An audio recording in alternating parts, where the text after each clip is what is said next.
कैसे प्राप्त किया? मैं अभी सवाल पूछूंगा, आधे लोग तो खुजलाने लग जाएंगे कि ये क्या पूछ लिया करके। 10, 15, 20 साल वाले लोगों से भी मैंने पूछा है, 30 साल वाले लोगों से भी पूछा है, उन्हें पता ही नहीं है। मेरे को सबसे बड़ा शौक पता है कब लगा? जब मैं एक बहुत पुराने विश्वासी के पास गया और मैंने उससे पूछा आप स्वर्ग जाओगे? वो खुजला रहा था, पता नहीं पास्टर, उसे आज तक यही नहीं पता था अपनी धार्मिकता से नहीं जा रहे आप, प्रभु यीशु की धार्मिकता की वजह से आप स्वर्ग में जाने जा रहे हो। कई चर्चों में अभी भी क्या सिखाया जाता पता है? आपकी धार्मिकता की वजह से आप स्वर्ग जाने वाले हो। हालेलुया। इसी के लिए लोग देखते रहते, वो क्या पहन रहा है, ये क्या पहन रहा है, वो क्या कर रहा है, ये क्या हो रहा है ना। मैं आपको बोल रहा हूं, धार्मिकता सिर्फ यीशु मसीह की है। हालेलुया। उसकी धार्मिक, बाइबल क्या कहती है पता आपको? पूरे पृथ्वी के अंदर परमेश्वर ने ढूंढा कोई एक धार्मिक मिल जाए, और उसे पता कितने मिले? लोग कहते हैं आयु धार्मिक था, नहीं था। वो इसके लिए क्योंकि आप इंग्लिश में वर्ड परफेक्ट देख लेते हो, दानियल के लिए एक्सीलेंट देख लेते हो, तो आपको लगता है ये 100% धार्मिक है। नहीं थे। अगर ये धार्मिक होते तो यीशु को नीचे आने की जरूरत नहीं पड़ती। यीशु इसके लिए नीचे आया क्योंकि man fail short of glory, man fail short of grace. इतना धार्मिकता किसी में नहीं था जितना प्रभु यीशु मसीह में था।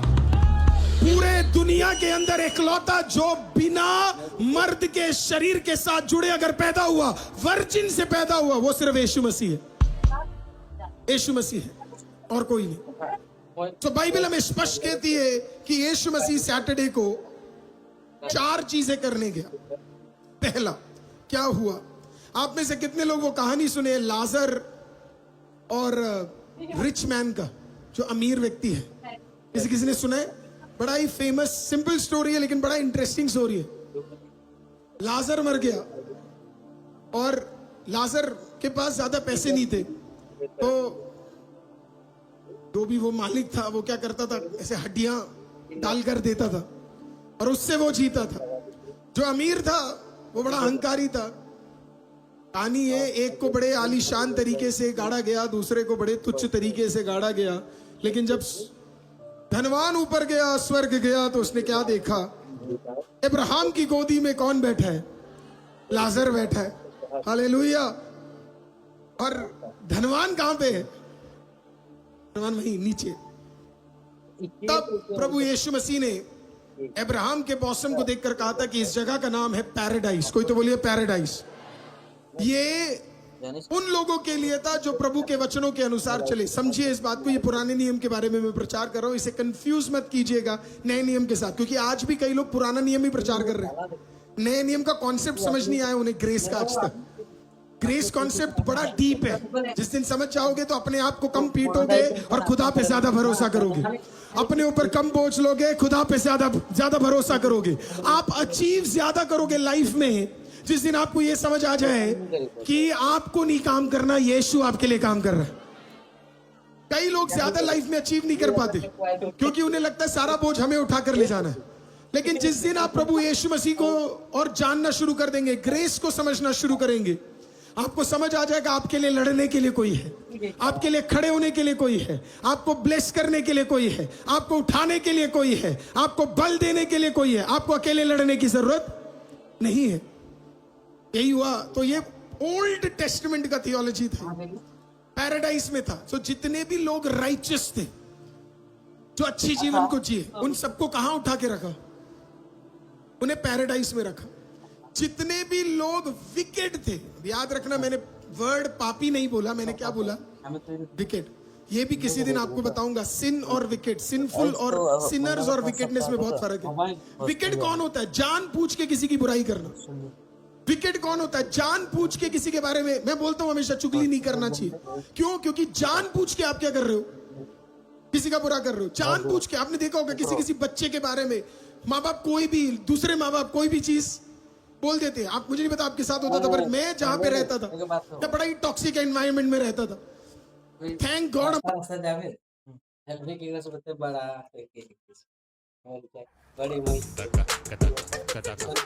पैनिक हो गया बस्ती में, बोला तबली रास्ते में।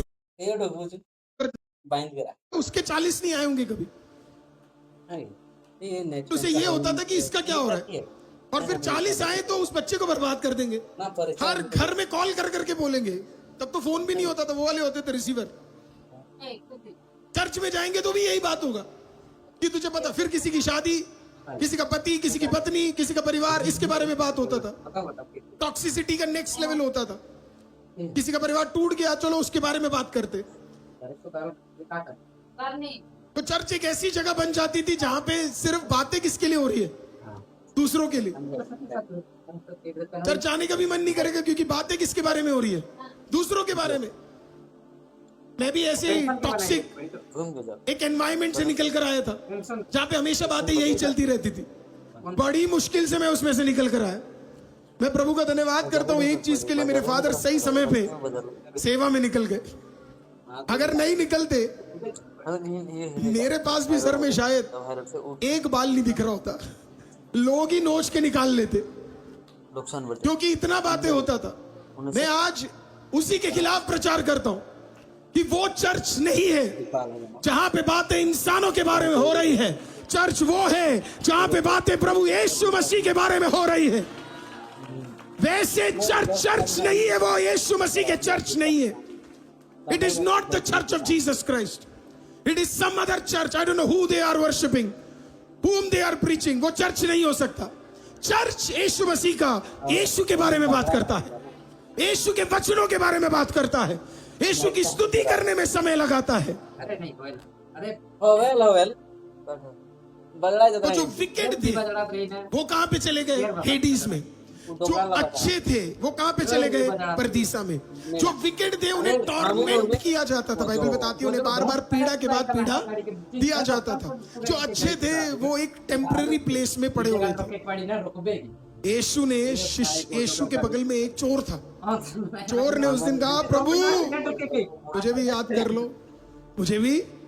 देखो कितना सिंपल है ना स्वर्ग जाना। देखो नहीं पर हमने भाई क्या क्या complication, sanctification, justification, deliverance, miracle, healing, ये दो वो दो, ऐसा करो ये करो। भाई आदमी बाल नोच ले। सबसे खुश पता है कौन है? वो बंदा है कहता थैंक गॉड मुझे चर्च ही नहीं जाना पड़ा, सीधा क्रॉस कर गाड़ी आ रहा। ये थियोलॉजी वो थियोलॉजी, तू यहाँ ठीक नहीं है, तू वहां ठीक नहीं है, तेरा ये ठीक नहीं है, वो ठीक नहीं है। चोर कहता सिंपल, प्रभु मुझे ले जाना। पता इस दुनिया में सबसे दुखी कौन है? करेक्ट। वो जो दूसरा है ना वो सबसे ज्यादा दुखी होगा। वो कहेगा बाप रे, I missed eternity by a second. मैं एक सेकंड में मैंने क्या लूज कर लिया? एटर्निटी, अनंत काल को मैंने मिस कर दिया। और दूसरे वाले ने एक मिनट में क्या अचीव कर लिया? अनंत काल को अचीव कर लिया। इतना आसान है प्रभु के पास। प्रभु मुझे भी याद रखना, जहां भी आप जा रहे हो मुझे क्या है, जहां भी जा रहे हो पर ले जाना है ना। हम प्रभु को क्या बोलते हैं? जहां मैं जा रहा हूं तुम भी चलो। That is what our prayer is। जहां मैं जा रहा हूं वहां आप चलोगे। नहीं सर, जहां आप जा रहे हो। आईसीएम हम नहीं डिसाइड कर रहे अगला लैंड कहां होगा। डिसाइड आईसीएम के खुदा ने किया है। मैं आपको बता रहा हूं, अगर मैं लैंड चुन रहा होता तो मैं कन्वीनियंस में चुनता। सच बता रहा हूं मैं आपको, मैं चुनता मेट्रो के आसपास। अब आप कहोगे पास से मेट्रो के आसपास नहीं है, बिल्कुल नहीं है, पर बसें खड़ी रहेंगी आपके लिए, आपका स्वागत करते हो। आओ आईसीएम, ऑटो वाले खड़े होंगे, ICM ICM ICM ICM ICM ICM ICM ICM ICM ICM.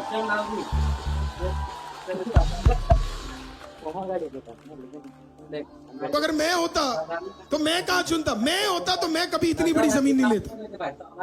मेरे नाम पे आज भी एक जमीन नहीं है। सच बोल रहा, ना एक जमीन है, ना एक घर है, ना एक प्रॉपर्टी है। सच बोलूं एक गाड़ी तक नहीं है। तो आपको लगता है मैं जाकर इतनी बड़ी प्रॉपर्टी लूंगा? कभी जिंदगी में नहीं। पागल दिख रहा हूं मैं। पर आईसीएम को कौन ले जा रहा है?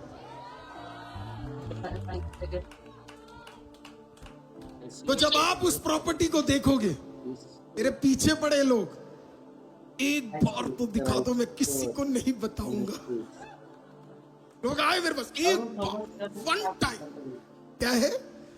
वन टाइम ऐसे हाथ पकड़ने से तूने पकड़ा था। डायरेक्ट सुनना ये क्या बात के बात एक आदमी को बोर पास्टर एक बात मैं आपके लिए प्रेयर करूंगा पास्टर, आपका बोझ थोड़ा कम होगा, मैं उसके चारों तरफ घूम के प्रेयर करूंगा। मैंने कहा नहीं जरूरत नहीं है भाई, ये प्रेयर किया हुआ वाला प्रभु अपने को दे रहा है। तो मैं आपको सच बोलूं, जब आप प्रॉपर्टी देखोगे आप कहोगे पास्टर कहां ले लिया। मैं आपको बोल रहा हूं, लिख के दे रहा हूं, अगले 3 साल में वो पैक्ड हो जाएगा। अगले 3 साल के अंदर आईसीएम तुम लिखवा लो, तुम भी बढ़ जाओगे, हम भी बढ़ जाएंगे, कलीसिया भी बढ़ जाएगा। अगला हद के और हम कदम बचाएंगे। किसी ने मुझे कहा पास्टर आप रेस्ट नहीं दोगे, मतलब है बिल्कुल नहीं सर, रेस्ट का समय है नहीं। रेस्ट आपको मिलेगा या तो जब आप मरोगे, नहीं तो जब आप स्वर्ग जाओगे। इससे पहले आपको रेस्ट नहीं मिलने वाला है आईसीएम। तो आपको समझ आ गया, एक तरफ परदीसा, दूसरी तरफ हेडीस। अब यीशु ने कहा मैं तुझे कहां ले जाने जा रहा हूं, मैं तुझे आज रात तू मेरे साथ परदीसा में होगा। यीशु मसीह ने नहीं कहा आज रात तू मेरे साथ स्वर्ग में होगा, यीशु ने कहा आज रात तू मेरे साथ परदीसा में होगा। Today you will be with me in paradise, तू आज मेरे साथ परदीसा में होगा। अब क्यों बोला परदीसा में होगा? ये समझने के लिए आपको समझना पड़ेगा कि यीशु परदीसा में करने क्या गया। अब क्या यीशु सिर्फ परदीसा में गया? नहीं, यीशु एक जगह पर गया जिसका नाम जूइश बुक्स के अंदर या बिब्लिकली अगर आप देखेंगे उस जगह को बोलते हैं शियोल। बोलिए शियोल, फिर से बोलिए शियोल, है ना। तो ये जो अंडरवर्ल्ड की जगह है ये 2 भागों में बटी है। एक भाग जिसे पैराडाइज कहते हैं और दूसरा भाग हेडीस कहते हैं, राइट। अब प्रभु यीशु मसीह क्या किए, जैसे ही मरे वो ऊपर नहीं गए, जैसे ही मरे वो कहां गए, नीचे गए। शैतान को लगा यीशु मरने के बाद कहां जाएगा, उसे नहीं पता तेरे घर में आ रहा है वो। समझ आया? यही तेरे शत्रु को आज भी लगता है कि तुझे दबाने के बाद प्रभु कुछ नहीं करेगा। उसे नहीं पता प्रभु आ रहा है जहां पे तू रहता है, जहां पे तू पलता है, जहां पे तेरा अधिकार है, वहीं पे आ रहा है। आपको पता मुझे सबसे पसंद इस कहानी का क्या है?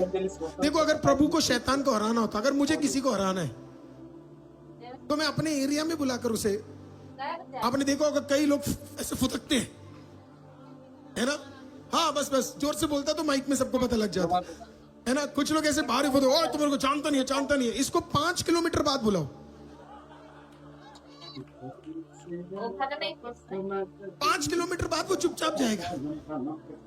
पर वो फुदकी का कमाता कहां पे, अपनी जगह पे, क्योंकि इसे पता है मैं कॉल पे कॉल करूंगा तो जो बिना काम वाले लोग हैं सब आ जाएंगे।